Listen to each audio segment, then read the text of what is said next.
बिस्मिल्लाहिर्रहमानिर्रहीम अस्सलातु वस्सलामु अलैका या रसूल अल्लाह व अला आलिका व सहाबिका या हबीब अल्लाह। अस्सलाम वालेकुम, मैं हूं नासिर कुरैशी। आप देख रहे हैं गमगोल प्रॉपर्टी यूट्यूब चैनल। गमगोल प्रॉपर्टी लाया एक और सस्ता तरीन ऑप्शन, कॉर्नर मकान GHQ से जस्ट आधा किलोमीटर, टेंच बाज़ार के नज़दीक, खुली गली में गाड़ी कार के अंदर खड़ी होगी।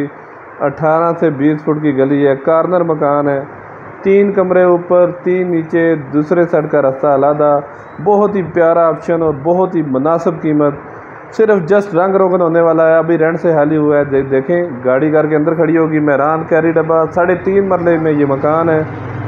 पानी बिजली लगा हुआ है, गैस गली में मौजूद है और इंतहाई मुनासिब डिमांड है। 50 लाख रुपया डिमांड है इसकी, 50 लाख रुपया डिमांड है इसकी। 3 कमरे ऊपर 3 नीचे, बेसमेंट में है, बेसमेंट का रास्ता अलहदा है। अगर वो किराए पे लगाना चाहते हैं तो बहुत अच्छा रेंट वैल्यू आएगा। अगर इसके ऊपर भी बनाएंगे तो ज़बरदस्त। ये देखें अलमारियाँ वगैरह बनी हुई हैं।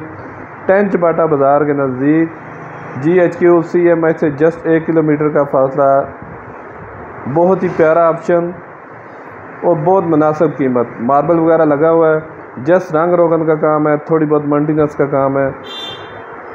सिर्फ 50 लाख रुपए में 3.5 मरला टेंच बाटा में इन्वेस्टमेंट करने का बहुत ही शानदार मौका है। किराएदारी के लिए बहुत ज़बरदस्त ऑप्शन है। इतने में सिंगल स्टोरी मकान मिलते हैं जितने में ये डबल स्टोरी मकान है। स्क्रीन पे नंबर शो हो रहा है। मज़ीद आप अपनी वीडियो अपलोड करने के लिए, अपना मकान फौरी फ़रोख्त करने के लिए हमसे रब्ता कर सकते हैं। ये देखें किचन वगैरह बना हुआ है, कैबिनेट वगैरह बने हुए हैं, खूबसूरत किचन का काम हुआ है। मज़ीद आप अपनी वीडियो अपलोड करने के लिए, अपना मकान फौरी फ़रोख्त करने के लिए हमसे रब्ता कर सकते हैं। 3 रूम ऊपर और 3 नीचे हैं। नीचे की वीडियो नहीं बन सकी, असल में वो रेंट पे लगा हुआ है। ये देखें बहुत ही खूबसूरत ऑप्शन, जस्ट रंग रोगन का काम। मज़ीद हमारे चैनल को लाइक करें, शेयर करें, सब्सक्राइब करें ताकि हर नई आने वाली वीडियो अब तक पहुँच सके।